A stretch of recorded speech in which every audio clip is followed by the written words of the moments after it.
Welcome to Lombardi's Bar. The Green Bay Packers have won the Super Bowl. Does he have a vintage moment in it? In the end zone, it is caught for the win. The Green Bay Packers are going to be world champions, NFL champions for the third straight year. What the hell's going on out here? Jones, look at that balance. Aaron Jones, see ya. Rodgers, four-man rush, gonna float it down the seam. Adams has it, and he's in. Touchdown, Packers. 2nd and 6. Zadarius Smith. The beat goes on. Stand up and get crunk. Packer fans, how the heck are you doing? Welcome into Lombardi's Bar. The Packers are 3-0 after beating the Saints on the road down in the Big Easy. I'm your bartender, Dan Koenig. Thanks for joining us again today. We always appreciate it. I want to bring in our two guys that are always hanging around here at the bar that are equally as excited. I guess, if they're the Yin Yang Twins, what does that make me? Who's the guy that hangs around with the Yin Yang Twins? There's got to be somebody that you guys give me. E40 maybe? Jimmy, he's one of them. Jimmy Christensen. Jimmy, how you doing? I'm good, man. 3-0. That was the best win of the season so far, man. I'm pumped. Yeah, that's for sure. And Todd Varney is here as well. Todd, welcome into the show, buddy. I think Lil Jon did quite a bit of collabing with the Yin Yang Twins, so I think that's where you stand. Did he? Because let's get it going, man. Because I was feeling it. I was feeling it after that game on Sunday night, man. Okay. Oh yeah. I was telling Todd, this song slaps. I appreciate it.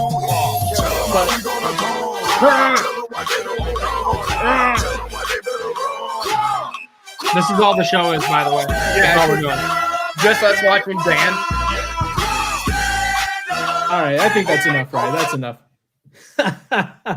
But seriously, that's the best I felt after a win, in a while. Right? Yeah. Just because of what it represented.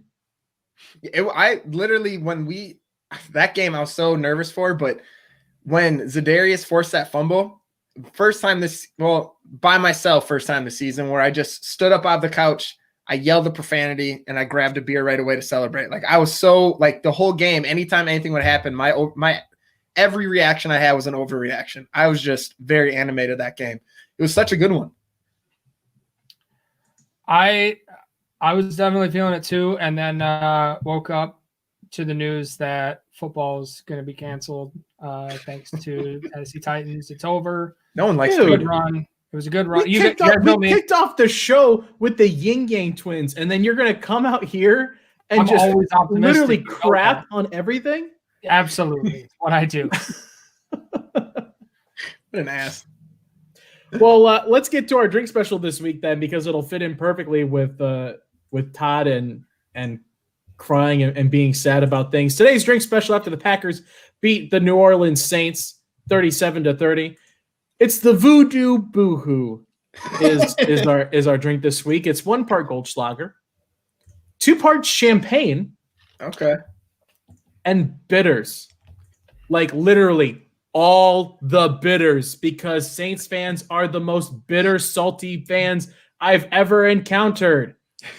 What the heck, man? I understand being upset by a screwed over call that you had a couple of years ago, but we got over the Fail Mary fairly quickly, wouldn't you say? We did not. Our website.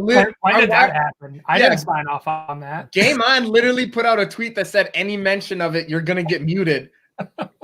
How are we? No one's over the Fail Mary. I'm still not over. I'm not. It pisses me off. But it didn't give us some kind of complex that the NFL is out to get us. Oh, no. I have a complex when it comes to onside kicks, though. For sure. Oh, is that a complex or is it PTSD? Yeah, it's true. PTSD. When they kicked that field goal, and I was like, "Oh no, there's going to be an onside kick." Yeah. No, because I'm optimistic. I had full faith in the team. And then when it didn't do like the normal onside kick thing, where like it bounces up in the air, and you can kind of see it coming. When it just sat there and spun and spun and spun around, I'm like, holy crap, it's going to be the Atlanta Falcons Cowboys game all over again. And it's going to be us this time. I was so worried. Just to shamelessly plug the Jamal show, he was talking about that too, how he hates that now that one team did that successfully, like everyone's going to be doing that little weird spin. And even he said he liked to go and hit the other people, but now he had to like wait and then hop out of the way in the last second, watch it go out of bounds. I was like, he does not like it. He wants the old rules back. Yeah, that's a good point, because Jamal, you could see Jamal kind of like try to like hop out of the way of that ball as it was coming toward him to the sideline there. Well, when it's that close to the sidelines, I mean, it's just dive at it and knock it out. The penalty, you get the ball there anyway. So even if you knock it out, that's where you get the ball. Like when it was just spinning on the end, because we've seen footballs take so many weird spins and bounces that when it was sitting there spinning up on its point, I was like, no, it's too close to 10 yards. Don't do this. Somebody just kick it out. So, there's 100% chance I was going to wake up my daughter with just screams of terror if they would recover that onside. Like she would have been woken up by loud noises. Because you know that if they get that onside kick, they're scoring a touchdown. Oh yeah, touchdown's coming. It's how it happens. I feel like if Artie, really? You're right. Against the Mike Pettin prevent defense? No way. Yeah. There's that optimism from Todd again. You're right, Todd. I'm sorry. Thank you. Well, I mean, I appreciate that. Also, you guys are supposed to be showering me with compliments, and I haven't heard one yet. So I just complimented your optimism. Yeah. I mean, it doesn't make you want to shoot myself at all. We've got Alex, two compliments from Alex on different sites too. One on Facebook and one on. Oh yeah, he's Twitter. doubling it up. Also the GOAT. Good for you, Todd. Look at that. He's trying to make us look like we have more viewers. Hey, everybody, open 5 screens incognito. Yeah. Right. Let's do this. Hit refresh a few times. Mm-hmm. Well, speaking of the defense, guys, the pay the tabs from last week pretty much all centered around the defense. And did anybody pay the tab on defense? Really? Todd, you were looking at the safeties, and Jimmy, you wanted to look at the first quarter defense. I guess the first quarter defense maybe like a little bit. The first drive defense was like we forced a 3 and out, and that was great. And then it kind of seemed like from there it was just like forced fumble, flattens out, and then so I don't know. Yeah, it was not the best defense, but at least we got 3 and out there on that first drive. So we're inching forward to making progress. Yeah. Well, let's talk about this week then. Why don't we? For this week's buy around, pay the tab. We'll start with buy around. Let's look at some positives from this past week, because there sure were a heck of them. And the first one is that the Packers are 3-0, right? Yeah, that's the biggest positive. Like that's the best one. Man. Yeah. But if we're looking at something more specific, who are you guys buying around for after that week 3 win over the Saints? Todd? Everybody's favorite ex-Packer, Taysom Hill. I'm going to buy him around. Thank you. Dan, I said it on the round table, I'm done with this guy. We don't have to hear about him anymore. He picked a great game to do less than nothing. He had a negative impact on the game for the Saints. It's over. It's done. Put his name in a casket, bury it in the backyard. We don't have to talk about Taysom Hill anymore. And for that, I'm going to buy him around. Let's take a second to talk about Taysom Hill. Like Todd, like you said, Todd, you and I talked about this on the roundtable after the game, but like this has to be the end of the Taysom Hill and like Linsanity experience, right? Or are we just too close to it? He's got 3 touchdowns in his career there. He's got an interception and 2 fumbles. I don't understand, because and I tweeted it out last week, is that we had been lulled to sleep by the boring monotony of the Mike McCarthy offense, that we see one shiny thing, one exciting play, something a little bit different, and we go, oh, that's my favorite thing ever. We had that. Why didn't we do that? And like, there was a lot of people that were saying last week, like, okay, if we would have kept Taysom Hill, we don't have a backup quarterback, because he's not a backup quarterback. He's a fun gadget player. But if you're relying on him to do anything, if you're taking a Hall of Fame quarterback out of the game in crunch time so he can take a snap, you deserve to have it fumble recovered by the defense. Like that. It was beautiful. It was perfect.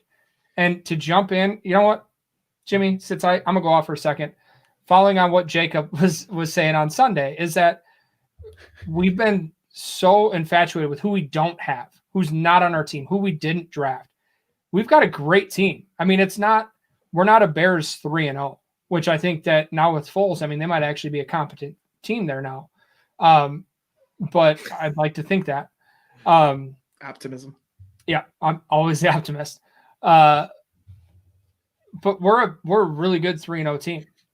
We've got a high-scoring offense. A lot of our points in the first couple of weeks where garbage time didn't really mean much. Well, I guess 14 against the Lions were early. We're the highest scoring offense, if I'm not mistaken. I think we're the highest scoring. Yeah, and so it's it's one of those things like we don't need anything else. I mean, maybe a couple of guys on defense, but again, who are we going to bring in that's ready to go? That what veteran sitting out there that's game ready can jump into week 4 and go for it? Just are they going to make an impact right now? Probably not. So I think it's time. Me, the optimist, it's time to enjoy this team for who they are and what we have on it. Stop worrying about what we don't have. Yeah, no, I'm 100% with you. I don't dislike Taysom Hill as much as you do. I'm glad he's not on the Packers. Let me say that before you think I'm an idiot, Todd, more so than you already do. But I do think he's a talented player in like the perfect system. So like if he was on any other team, he would have been released a long time ago. But he's on an offense where they have Sean Payton, who I honestly just think gets bored with Drew Brees throwing for 4.3 yards. And it's like, you know what? Let's do something a little bit different rather than just check down to Kamara and have him break 18 tackles for a touchdown.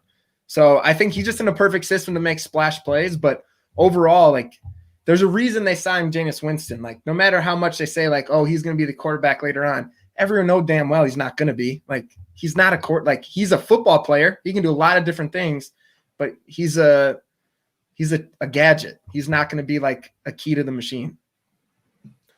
Jimmy, who are you buying around for today? I'm buying around for Matt LaFleur. I actually also owe him an apology. I'm pretty sure I've said this on here before.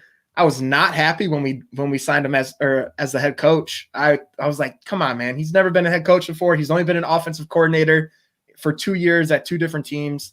I was not happy, and I thankfully look like a big dumb idiot. So, Matt LaFleur, I'll buy you Grey Goose. I'll buy you Fireball. I'll let you take a body shot off me, whatever you want to do, Matt LaFleur. I got you. I'll buy you a few rounds, man. I'm glad you're our coach. You're an amazing coach, and you're a handsome devil. That's undisputed, yeah. Real quick, speaking of body shots, can we talk about the headshots Jimmy was throwing on Saturday night? Mr. 1-0. Yeah. I did not hold up my end of the bargain. I wanted to get a clip of that of Jimmy coming into the ring, or Jimmy. I mean, Jimmy. If you don't know, guys, Jimmy had his MMA debut because we can't. It's not UFC, right? Because No. It's not, because UFC is the league. Yeah, that's like the top organization. Yeah. So you had your MMA debut, and what was the time? Like a minute 20 or something like that? A minute. Yeah, it was a minute. Right over a minute in the first round. Yeah. Just complete domination. And what's your nickname, Jimmy? What's your So they always goof around. They call me Jimmy the Jackal because since like before my Des and I had Hadley, our daughter, like I'd go to like 2 or 3 classes a day. But now that I have a kid, like I can only make. I appreciate that. I appreciate it. Now that I have a kid, I can only make like 1 class just because obviously like she's the most important thing. So they always give me a hard time saying I'm a Jimmy the Jackal coming in late and just picking off the tired people. But so yeah, it was just a dumb little nickname they give me. I like it though. It fits. I think it's good. Or they call me Fat Jimmy because I used to be like 80 pounds heavier. So anytime I eat like an Oreo, yesterday I was eating Oreos after we worked out, and they always either the Jackal or Fat Jimmy is what I get. No, that was good. Congratulations, Jimmy. Yeah, no, thank you. My next one's gonna be we're hoping for December down in Florida. Because my teammate is like, he's a 3-0 pro. So they're trying to get him in Florida, and then we're trying to finagle it to where if he signs it, then like a few of our amateurs, so like me and a couple other guys, can go down and fight on the same card. So we'll see. Get a free trip to, not a free, but we get a trip down to Orlando in December. So I'm not complaining. Is that like in the bubble? If you need a corner guy, I got you. Just yell random things. I wish we have a bubble. We get like 3 weeks down there. Yeah, pretty soon. Like once we can actually be together and we can do things like Todd and I need to be the guys that like walk out with Jimmy behind him, like in the fight, like holding up the belts, you know, have like the towel over, just like look like, you know, just real menacing at everybody. I want to be that. So I'm gonna make my own belt. I'll probably never win one, so I'm just gonna go out with like a paper mache and just like hold it up. Yeah, well, that won't look dumb at all. Is KB Toys still a thing? Just go on Amazon and get like the old like WWE fake. So ones. What about Jimmy? This question, you fighting the Madtown Throwdown? Is that like I don't know. I've had a couple of my, it was something I didn't know. No, I had a couple of my teammates fight in Madison, but for some of their MMA bouts. But for me, I've only fought in Iowa, and then I had a couple fights lined up. I had one for like March we were looking at, and then COVID hit, and then we were hoping once it died down. But I'm hoping to have a couple more before we have another kid and stuff, because I feel like once I have 2 kids, then I should probably, you know, help my wife out. Hang the gloves up. Fun. Yeah, I want to remember my kid's name. So,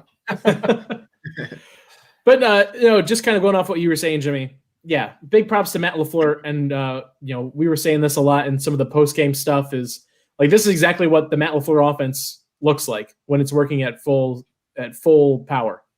Yeah, it doesn't matter. It doesn't matter about what the talent is necessarily. It's about putting the guys in the right scheme and getting guys to commit to running the scheme. And that if you get everyone to do that, this is exactly what you want. And this is it. This is what you want. This is the best like play actions work too. Like even it was in the goal line when they gave Jamal the ball.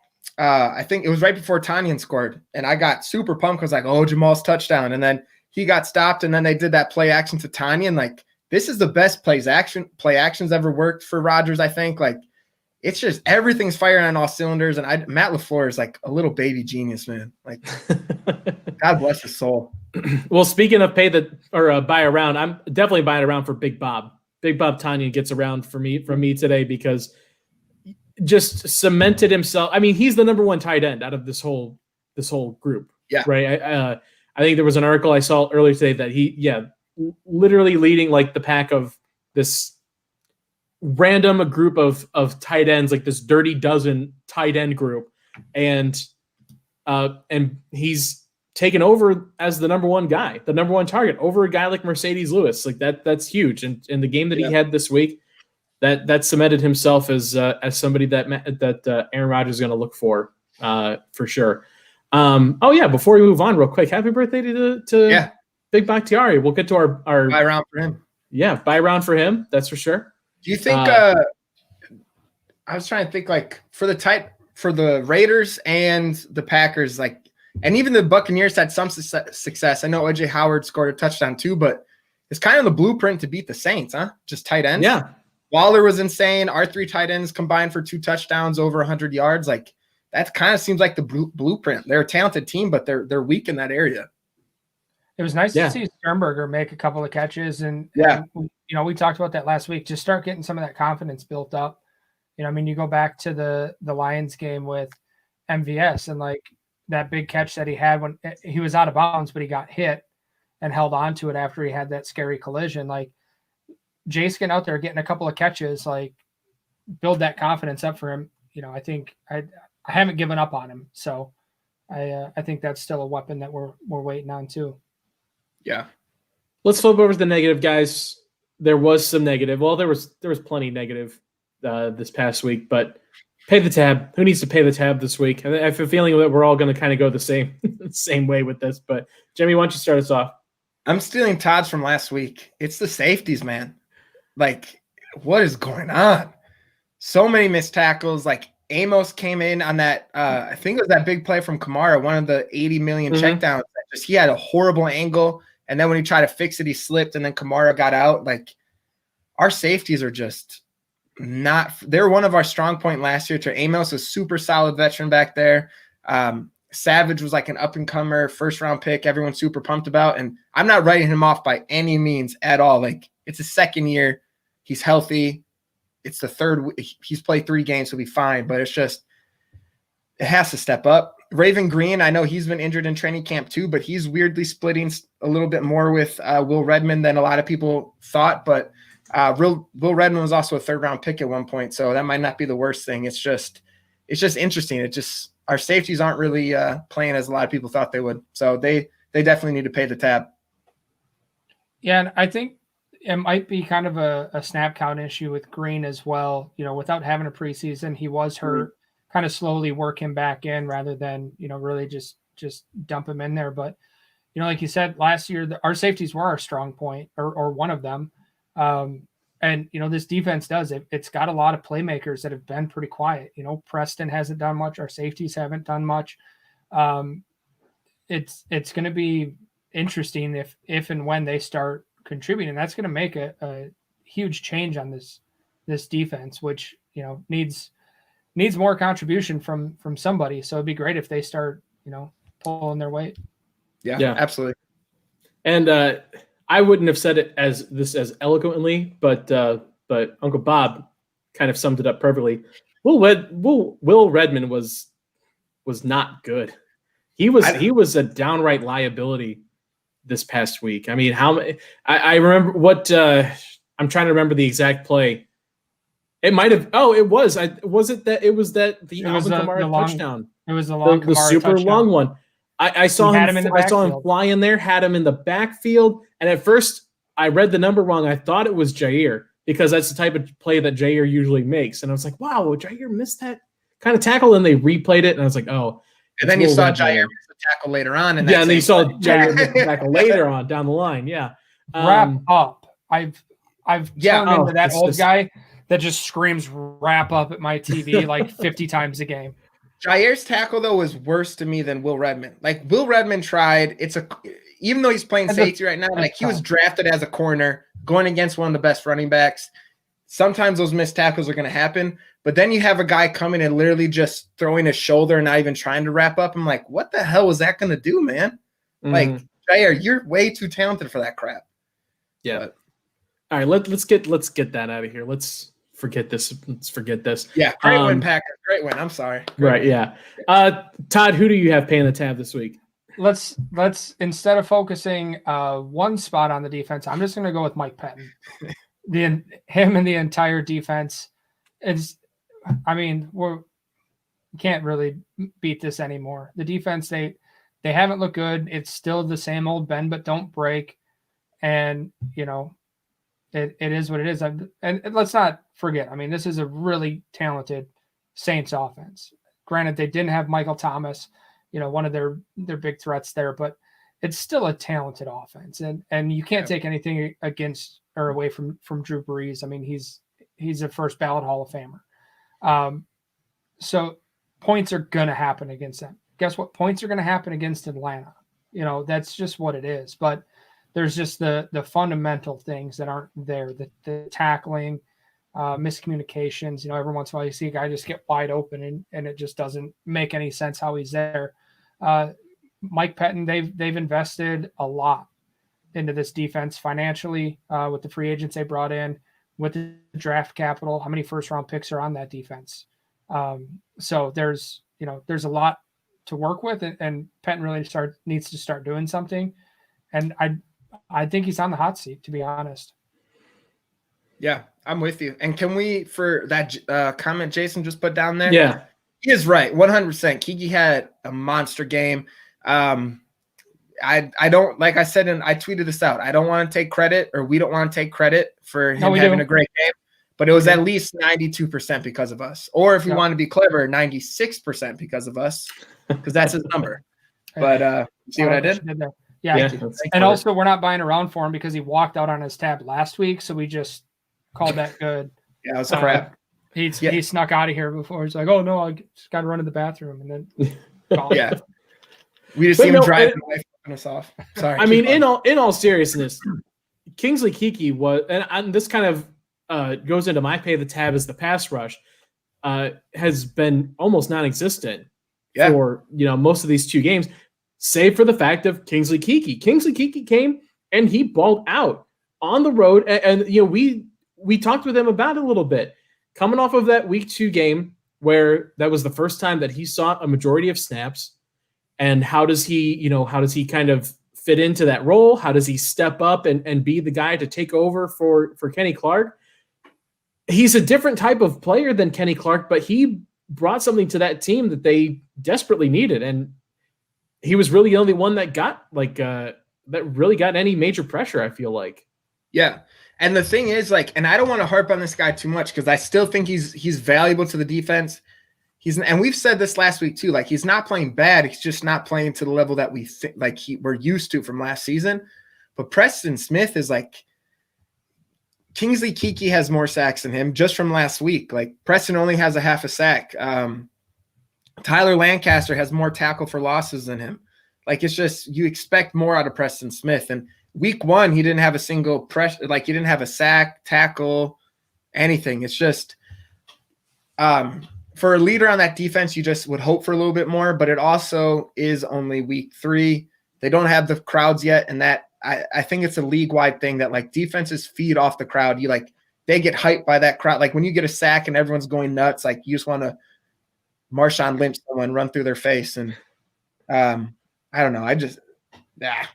It upsets me. Preston, you're still my man, but need a little more juice out of you. Yeah. Well, let's transition to this week then, guys.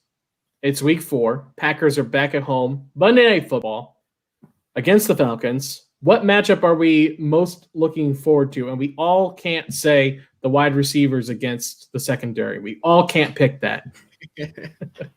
Even though that is a tasty matchup. Tasty. Damn, I got to change mine quick. Go to Todd first. What just happened? Everything just blacked out. Well, no, Jimmy, why don't you take us there? Because I honestly didn't mean to even really do that. But yeah, because that was the one I wanted to pick. I know. Talk to us about it. They have the worst defense, and their best secondary, their best corner, who's not that good, is going to be out this game. Their pass rush is non-existent. If Aaron wants to, he can pick apart this defense. But so I'm really excited to see what our wide receivers can do. Obviously, I want Davante Adams back. I'd be the biggest idiot in the world if I didn't. But if he's not back, I'd just be interested to see who steps up this week. Last week it was Lazard. He killed it for us. So if Davante's out, it'll be interesting to see if MVS is the one that steps up, or maybe Tyler Irving does something cool, or even I know Darius Shepard got brought up, Malik Taylor. I know there's 2 Maliks. Taylor's the one Malik Taylor, yeah. So I really want to see who steps up, but hopefully we have Davante back, and his comeback game is 180 yards and 2 touchdowns and helps my fantasy team win. But one thing I like about the Packers right now is each week we've won has been different. Week 1 was Davante Adams went off. Week 2, Aaron Jones went off. Week 3, tight ends and Alan Lazard. So it's each time you're trying to shut one person down, it's all right, nice try, but this guy's going to go off now. Which is weird because we don't have any weapons. Yeah, we don't have weapons. We don't have first-round picks, wide receivers or running backs or anything. So we should suck, but it's a weird thing called talent in later rounds, and a beautiful, beautiful man as a head coach. Let me ask you this, Jimmy, since you're talking about the wide receivers, everything. Mm-hmm. Look at this, Jason, right on cue with exactly the point I wanted to bring in. Yep. Rest Devontae one more week. I would not be upset with resting Davante Adams and Kenny Clark. Yeah. One more week. When I saw that they were both inactive for Sunday night, I instantly was set them for Monday. There's no reason to bring them back for this game, which you should eat. If this crew, the way that you have it set up right now, was able to do what they did to the Saints on the road, you should have no issues with handling the Falcons in your own backyard. No, I 100% agree. Like, if we can rest Clark and Devontae, like, let them get healthy, let them come back. Like, we'll need them for the stretch of the season. We have a bye week that gives them 2 more weeks to heal up. Like, I'm 100% with you. Jason, can you bring up Big B's last comment too? Our Jamal Williams truther over here, the last one he put. I really do think, and I thought this last week, and with Devontae out, Jamal talked in the Jamal Williams show about how the defenses are, like, with Devontae out, they're focusing on the run. Like, they need, obviously, like, that's going to be a bigger focus when your top receiver's out. But I really do think that this is going to be a big week for him and Aaron Jones. Last year when Devontae was out, Rodgers mentioned he had about 4 games in a row with the touchdown. He had that game against the Chargers. That might have been the first one Devontae was back. I could be wrong, but he had 2 touchdown catches there. Like, there's going to be a time where he takes off, and with Devontae out, I think that's going to be a really big one. Also, shout out to my wife because she just brought me a beer up here. So thanks, Des. Look at that. Yeah, I know. Sweetheart. That's marriage, guys. That's marriage. I didn't know we could have people working behind the scenes. What the hell is this? I know. She was walking stiff like a robot, too. I was like, you're good. Jimmy, before we move on, since you're talking about Jamal Williams, you want to talk about some of the stuff that you're doing with the Jamal Williams show recently? Yeah. Some of the swag bag stuff and everything else? Yeah, absolutely. So every Tuesday, 6:00, we do the Jamal Williams show. Unfortunately, it's Jacob Westendorf and myself and the beautiful man, Jamal Williams, who you can tell has become more comfortable with Jacob and I because he told me I suck. He called Jacob and me a weenie a couple times. So it's a great show. Everything we're trying to raise money for his swag bag giveaway he does every year around Christmas in Green Bay, and he wants to do them back in California, his home state, to just give toys to kids who need them, right? So for Christmas, everyone should be getting presents and showing some love. So Jamal's taking ownership of that and setting up these funds. And we got Lakefront Brewery. Shout out to them. They're donating a case of beer every week for us to donate to raffle off. So anyone that donates $10 or more and is 21 years or older will get a case of beer sent out if they're picked. We have a signed Jamal Williams jersey, signed picture, hat, everything. And Aaron, our social media person, has been working super hard behind the scenes and has a lot of really cool other sponsorships that are going to be coming out shortly. And our big goal is $5,000 to raise for these kids, and we definitely can do it. If we think about it too, like everyone has, I shouldn't say everyone, a lot of people kind of live outside their means and just kind of giving a little bit just to help kids out, right? Because they don't really they don't have a say in what goes on in their lives too much. So helping them out, bringing them a smile, and letting Swag Dad bring them some swag. Very cool. It's awesome. Jimmy. He was so close to having a home run play the other night too. When I don't know if you guys are familiar with who Coach Kent Murphy is, but he's a YouTube persona that stresses never bunting and hitting dingers. Oh yeah. And there was an audible call. Jamal was lined up in the slot on a linebacker, and Aaron started calling for Kent Murphy. And I was like, right. Here it comes. Here, and it was the play that they sent more rushers and we had blockers, and the one sack of the game.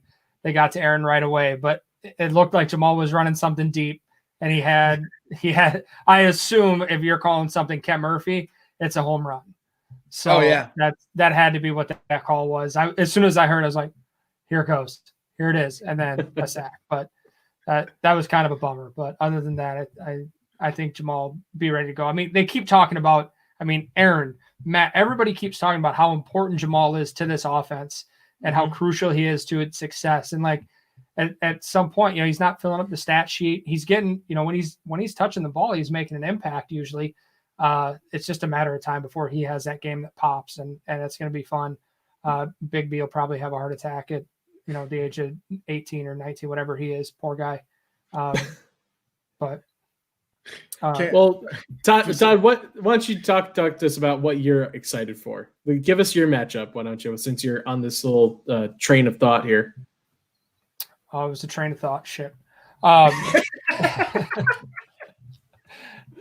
I'm excited to see our corners go against Matty Ice. Matt Ryan has been a drug for me for many years that I swear I'm going to quit. He's not going to be good.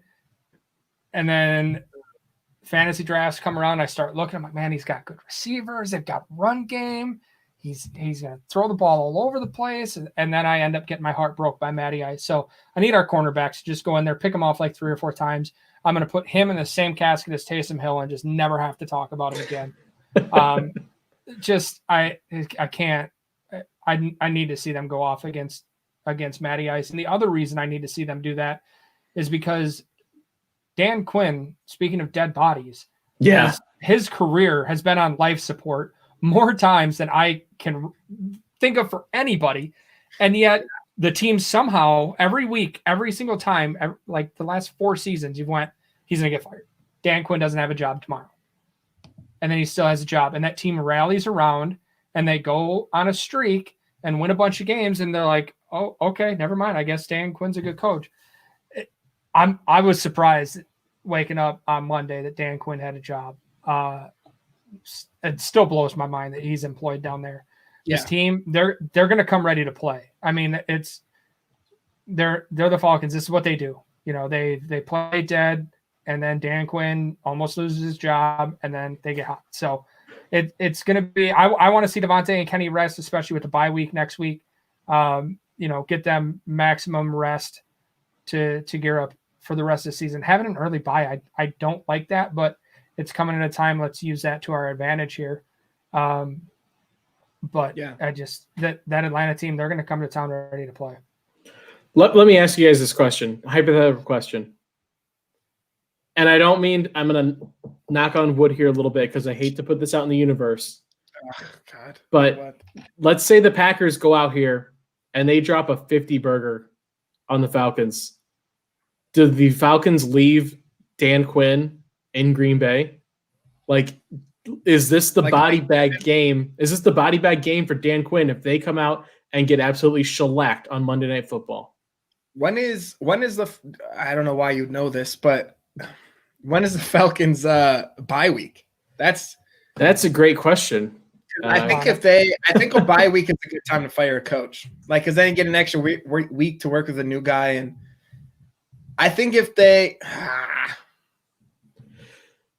But also, it's at this point, like, if his ass hasn't got fired yet, like, I mean, it's a quarter of the way into the season. You've got 2 embarrassing blown leads on national. I mean, those were both primetime games, I think, if I'm remembering right. 10. The last week 10. Week 10? Oh, yeah, they're not going to wait. He's making it to week 10. There's no way. You might as well. We dropped 50. You might as well fire his ass and then just see like what happens from that point. And it wasn't a primetime game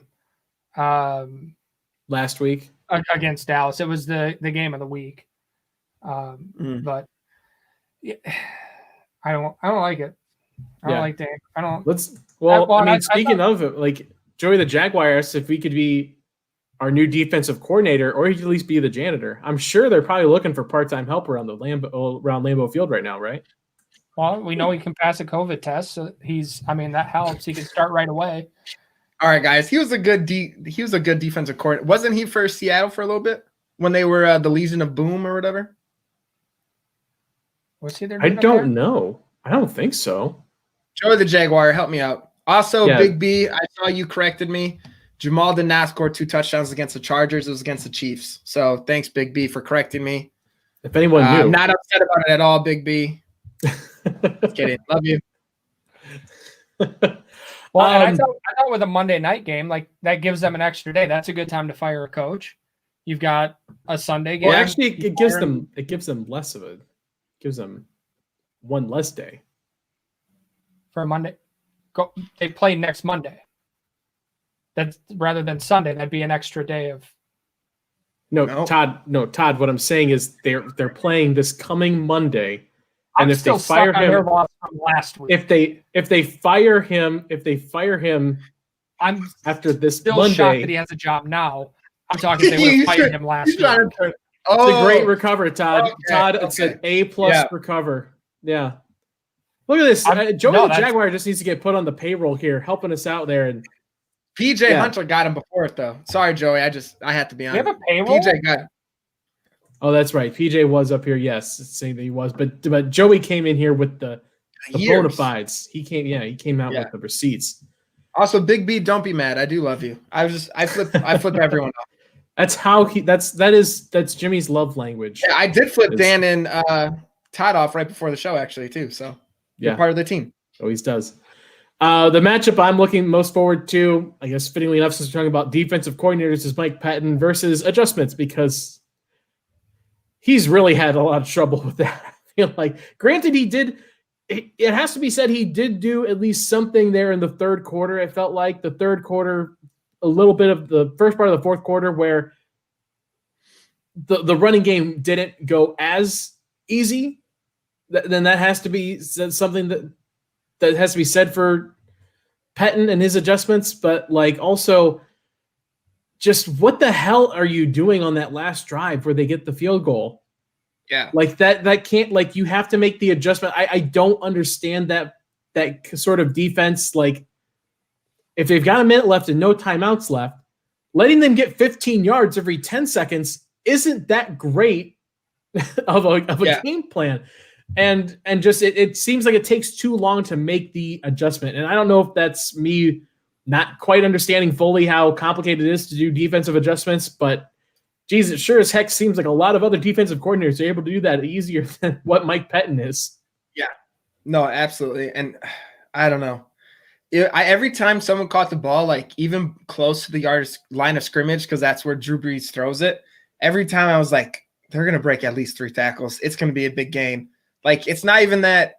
Even when they do Patton defense, it's like, I'm still nervous. There's going to be broken tackles. There's going to be a big play anyways. Like, it's so – and that being said, like, I know some people were giving Ty Summers a hard time, but I was really proud of Ty Summers and Chris Barnes, like what they were able to do against a Hall of Fame quarterback. Like, Chris Barnes is a rookie. These are the first defensive snaps Ty Summers got. So, like, I give them a little bit of a pass, but I don't know. Mike Patton and this defense, just I'm excited to see what they do against the Falcons, but at the same time, I get nervous every week.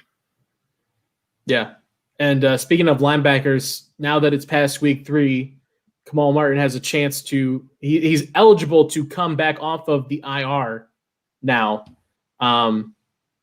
at some point. So I guess it'll just kind of be interesting to see how he progresses through his injury rehab, but to get him back out there would be a breath of fresh air. And hopefully Christian Kirksey not out too long either, since we're talking about linebackers. That would be helpful as well. So that guy's the worst injury. Yeah, he really does. And it just feeds right into the narrative about him. And that sucks for him, because there's really not much you can't really do much of anything as a player to beat that, other than not be out there for that play that you got hurt, which like there's nothing you can do, Yeah, and that's the thing too. It's like people use that as a knock, like, oh, they're injury prone. Like, what are they supposed to do, man? They're trying, they can't control. Right. They're still yoked as can be. Like, they're working out. It just, some people are unlucky. Shit happens. Yeah. Also, Jason, I agree with you. When Clark comes back, I think the defense is going to make a big jump. That pressure in the middle is also going to open up Zadarius Preston and also Gary on the outside. We'll get Preston out of the middle. I'm with you. Clark coming back is going to be huge for us. Well, and I think Clark being out right now too, we're getting a chance to kind of get Kingsley in there and see what he can do and get him used to seeing more reps. Same thing with Summers, seeing more time, him and Barnes. Barnes isn't just a rookie. He's the highest rated rookie linebacker in the league right now. Undrafted. Played like a minimum of 20% of the defensive snaps or something like that. So that's crazy that he's just jumped out undrafted and has been able to do what he's done on his snap count. Ty said it. He was hard on himself. He made some mistakes this weekend, but I didn't think he was terrible. He's got some things to improve on, obviously, but seeing his first real playing time, I mean, that's definitely a good starting point for him. So, Kirksey being out, it's going to give those two a chance to play a little bit more. And when you're operating on that next man up mentality, when those starters come back, just like MVS this weekend, he had a chance to go against Lattimore. MVS isn't a number one, He's going to get shut down by teams' top cornerbacks. That will happen. But if you can, scheme him open and you can get him matched up on a nickel, he's going to win that battle every time. And so I think giving these guys a chance, a good measuring stick for MVS to go, okay, I'm not there yet. Bring it down after a couple of good weeks. And Lazard was able to capitalize on it. There's lots there. Yeah. No, I'm with you. One thing, so I don't want to harp too much on the linebackers, but it was also really impressive too. Like Barnes, I think it was Barnes and Summers both finished with like a team high 9 tackles, and they're going against like a quarterback that we've already said is a first ballot Hall of Famer. Like he's going to make checks. He's going to change things. Like you have to be ready to adjust your defense. And even Matt LaFleur said the communication on the defensive end is a little nod of confidence to Ty Summers was good. He thought it went well, like coming in and you said it, Todd, too. That's his first playing time, like real playing time outside of special teams at all. And he's trying to tackle he's a top 5 running back in the NFL, making adjustments against a future Hall of Famer. Like, it's not like he came in against Mitch Trubisky. Like, he came in against an actual functioning quarterback who's pretty damn good at his job. So I think people are a little too hard on them. Yeah. You guys ready for our drunk of the week? I was going to have you move this up earlier so we could be done with it already, but yeah. Well, let's get it out of the way. Let's exercise the demons. You rambled earlier, Todd. I had to ramble now. Yeah. Our drunk tweet of the week. Now, this is the third. We've done 3 of these, right? We've done one each week, right? I think so, yeah. Two of the weeks now, the drunk tweet has come from a former Green Bay Packer, and not just a Green Bay Packer, but a Super Bowl champion. Yeah. It was Jermichael Finley the first week, and this week it's Brady Papinga. Look at him coming in here and coming at Will Blackman, another former Packer. Taysom is superior to pretty much every single quarterback in the NFL when it comes to the combo of size, speed, power, strength, passing ability-wise. He is 2 notches better than Lamar Jackson. He just needs an O-line built around him like Lamar, #facts. And there's another one on here too where I think this was the original one that he came out with where he originally said Lamar Jackson is the poor man's Taysom Hill. It's not the other way around. That's what we have in Taysom. That's why the Saints aren't messing around. He eventually will be taken care of. I think that was from a little bit earlier. That's a one that was kind of an old takes exposed thing to Brady Papinga. But what universe is Brady Papinga living in? An alternate one for sure. I don't know, man. There's nowhere that he's a better quarterback than Lamar Jackson. I don't know if he understands what a poor man's something means, but that's not it. Yeah, and I love joining the Jaguars thing here. Just because you put #facts on the end doesn't make it true. That's true. There are some Facts. people on the internet that find that, #facts. Dude, that has to be one of our worst. Which one's worse? Like out of the former Packers, which one's worse? That one or Jermichael's? Oh, I think it's this one. Yeah, I'm with you. Just so stupid. Just terrible. CTE, man, it's a real thing. Yeah, it doesn't make any sense. No. Poor man. The man was an MVP last season. Like, you haven't seen the stuff he's doing since. Better. He's 2 notches better. At least. He's the best mobile, athletic freak of nature we've seen since Michael Vick. Like, it's the stuff he does on the field is insane. And to say Taysom Hill's above that is just nuts. Well, and just even more than just the Lamar Jackson thing, because that can really just be old guy, likes his quarterback to take 50 snaps under center and run the wishbone kind of take. But pull it up again here, says pretty much superior to pretty much every single quarterback in the NFL when it comes to combo of size, speed, power, strength. There's just if you want to say that's like saying that a Kia is better than a Ferrari, because a Kia overall it's mediocre at everything, but a Ferrari is way faster. Like, yeah, we all want the Ferrari. Nobody wants the Kia. Nobody's saying the Kia is a better car because it's sort of good at all of these things. The Ferrari is better. You want the Ferrari. Yeah. So here's the thing. So like going through the starting quarterbacks right now, Gardner Minshew or Taysom Hill, who do you take? Gardner Minshew. Yeah, same for me. One, because I love his mustache and have a man crush on him. I love that. Yeah. He looks like Jacksonville. Oh, yeah. I'm done with this conversation. I'm done with Taysom Hill. I'm done with this conversation. Like, what? You Well, guys I'm going through quarterbacks thinking, you're... like, who could it be? It's Mitch Trubisky. As dumb as it sounds, I'd rather have Mitch Trubisky than Taysom Hill. Like, that one's the closest one out of all of them. Here's the thing.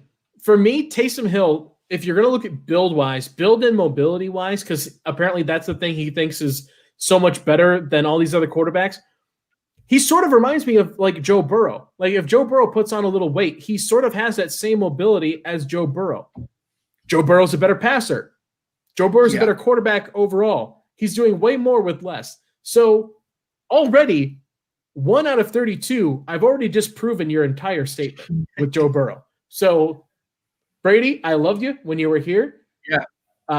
After a quick Wikipedia search, it seems like you're doing a lot of really good things with your career. I appreciate that. Also, he's bilingual. Did you know that? What's his other language? He speaks fluent Spanish. Oh, de nada. Gracias. Yeah, that's a little FF fun fact. All right, let's wrap this up, guys. Let's get some beer bets in here for this week. But first, we got to look back at last week. So last week, our beer bets, I asked you guys if Taysom Hill would score. God damn it. Yes or no? Yeah. And we all said yes, except for Todd. Todd was ahead of the curve. Todd said no. Todd. Good job, Todd. We also asked 1 sack between the Smith brothers. Like we said before, Kiki was the only one to get sacks. Well, was it? I think they counted that as a rush. Yeah. But I had to double check that to see what they counted that, because you're right, because he technically playing the quarterback position should have. I would have counted it. We all said yes, that they would have gotten one. It's called a push. Yeah, that's. And the last one, will the Packers have a 100-yard receiver against the Saints? And we all said yes as well. And Alan Lazard had, I think it was 164 was his final total. So what was it? 146. 146. That's my selective dyslexia. I was just saying, your dyslexia kicked in on that one. All right, so let's do some beer bets for this week, guys. There's some pretty. Go ahead. Me and you lost then, right? What's that? Me and you lost. Todd's the only winner. So if we're going off of beers wagered, because I wagered 3 on the Taysom Hill one, you wagered 5. And you also wagered 5 on the Smith one, and I wagered 4. So, all right. Yeah, I brought that up. You really shouldn't have, because I was just going to let it slide. Can we pop up that last comment from Edwin, please? Speaking of the about LeBron. What do you want? That's true. I want a LeBron car. I don't know what that. Thanks, Todd. Thank you for just throwing us off. We had to do something. I was sipping on that thing. You guys were bad mouthing. I was literally leading us into the last segment, and you pulled us back from the brink of victory. I was ready to land the plane, and you grabbed the joystick and drove us straight into the ground. Yeah, that's what I do. That's why I'm here. You take words right from Jamal Williams. All right, this week's beer bets. Did the Packers score 40 points? Yes or no? 40 or more points. Yes, 5 Bakhtiaris. You're going 5 Bakhtiaris? Yeah. All right. So Jimmy says yes, 5 Bakhtiaris. Todd, what do you think? 5 Bakhtiaris, yes. All right. Still hate you, Todd. Yeah, let's make it a clean sweep. I think there's no way that the Packers don't score more than 40 points. That'd be more surprising than if they don't score 40 points. And I'll go 5 Bakhtiaris on that as well. Here's an interesting one though. On the flip side, do the Packers give up more than 40 points? I wish I could confidently say no. But talking about real quick, going to the offense again, just because I want to keep plugging the Jamal Williams show, donate to the GoFundMe for the children. Jacob said something about like scoring 50, and he made a comment. He's like, "Oh, it's too easy." So they're confident going into this week. Like they know they're going to put up points on this defense. It's not they have big goals, so we'll see what happens. Jamal Williams show Tuesday, 6:00. But I don't think we're gonna give up 40. 30 probably, just because the Falcons, we'll have the lead and we'll do pet and defense. So not play defense for a little bit in the second half, and maybe they'll sneak into the 30s, but I don't think there's a way they go in the 40s. I'm going to be pretty confident, but because Mike Pettin sometimes surprises me, I'm only going to go 4 Bakhtiaris. Todd, what about you? I'm going to echo what Jimmy said, except 5 Bakhtiaris. I said it earlier. We're going to give up points. It's what we're going to do. But I don't see us giving up 40 to these guys. I have a spreadsheet of all of our beer bets to keep track over the season. And there has been one single time that Todd has not gone 5 Bakhtiaris in this in the very first week when we were asking about the first touchdown for the Packers. You went 3 on MVS. Todd, what a weenie. That must have been a typo. I'm going to go back and check this. Yeah. Todd's gonna send us little clips of it. He's gonna fact check it. Was it for week 1 or was it episode? Yeah, for like going into week 1. I'm going to have to go back and check that. Todd's like, you guys are idiots. I disagree. I agree with Jimmy. I don't think they'll give up 40. But I'm also not confident about it, like Todd said. So I'm gonna go 3 though on this one. I'm gonna go 3 Bakhtiaris because I think there's a chance that it becomes a big shootout. But also like everything leans more towards that this is just gonna be a snooze fest on Monday night. I hope. I'm not gonna knock on wood here again. Falcons play tough against us, so that's the one thing is it seems like we're always close against the Falcons. Yeah, I hate it. All right, last one here, guys. Going to the defense again. Yes or no, the Packers force more than 1 turnover. They've forced exactly 1 turnover each week. Almost had 2 this week. A shout out to Oren Burks on that kickoff coverage, putting the ball into the ground like that. And Jair dropped that interception. Jair dropped the interception. Kingsley Keke forced that fumble on Drew Brees. The opportunities are there. So do the Packers force more than 1 turnover this week? Todd, let's start with you. Get the guy out of the way. 5 Bakhtiaris, yes. I feel like somebody's finally going to pick on Kevin King, and he's going to come out on that one. I think he's going to get a pick this week. I think our safeties are finally going to do something for us as well. And like you said, I mean, the ball's been on the ground. We just haven't been able to get to it. So there have been opportunities there. I think we can get that ball to bounce our way. Jimmy? I think we forced 1 turnover. But I think we're going to follow the trend and only force 1 turnover. So I'm going to go no, and I'm going to go 3 Bakhtiaris. I think we'll have an interception on Matt Ryan. Once we have a lead, I think he's going to force some throws, and we take advantage of one of the forced throws. But I don't know if I'm just trying to think of who on the offense besides Matt Ryan. I think he's good for 1 pick, but I don't know unless we have a fumble here or there. But so I'm going to do 1. Well, did the Bears pick off Matt Ryan twice this past week? Do I remember that? I was only watching Red Zone and I was kind of zoned out for half of it. I hate all things Bears, so I don't even know. Jacob says it was just 1. Just 1. Unfortunately. I don't trust him though. Honestly, whatever Jacob says is probably wrong. So there's probably like 5 or 6. That's fair. No, but I agree. I think it's gonna be more than 1. I do. There's going to be way too many opportunities, and I think it's a real dangerous game because it's a look-ahead game right before the bye week against a really crappy team. But I think this team has what it takes. This is if I remember right, the year that they won the Super Bowl, bye week or going into the bye week, Sunday Night Football against the Cowboys, I think that was where they just dominated Tony Romo and went into the bye week and cruised. And I have a feeling it's going to be similar. And if it wasn't similar, then they're going to do that at least. They're going to cruise into the bye week. They're going to destroy Matt Ryan, and Dan Quinn will be left at the Oneida Casino. I think he'll be trying to pick up a job as a greeter at the Oneida. I'd hire him. I would too. He's a nice enough guy.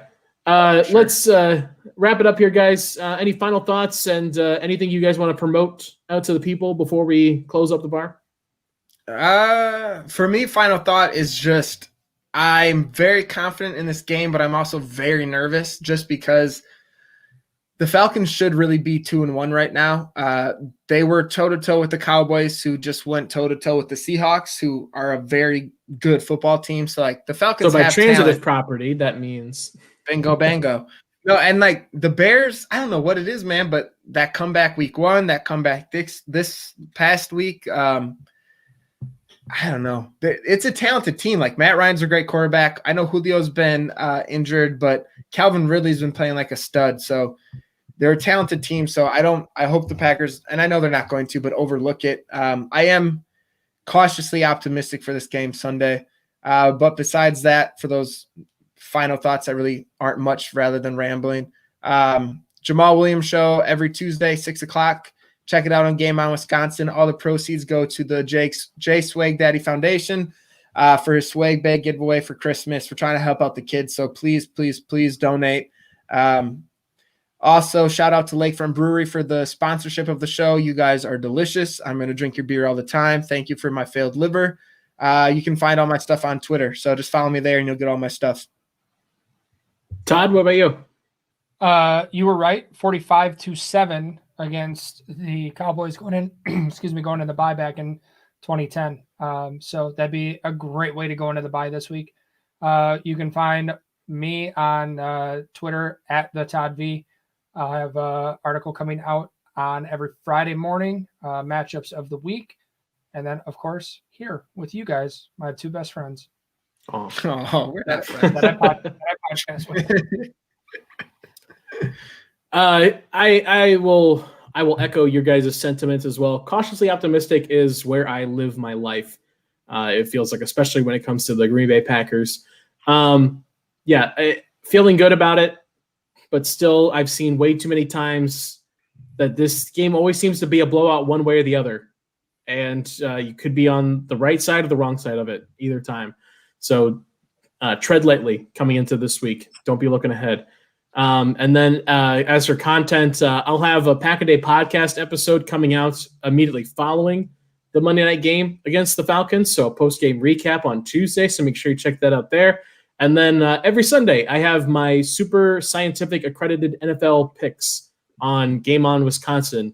This past week, we used Ben & Jerry's ice cream flavors to pick the games. This week, it's going to be a little bit more musical, and I'll leave it at that. That is not a very good teaser, but it does sort of tell you what it's going to be this week. But it's always fun to write those, so I hope you guys enjoy reading them. Hope you guys enjoy reading all of our stuff on Game On Wisconsin, and make sure you're following us on all of our stuff. Subscribe on YouTube so you get alerts every time we go live on one of these shows, because we've got about 15 of them, and they're all just as good as this one. Actually, they're probably all better. They're all worse. I would say. Yeah. But so make sure you subscribe to make sure you don't miss any of those. Until next week, guys, after Monday night game and going into the bye week, cheers and go Pack Go. Cheers. Go Pack Go.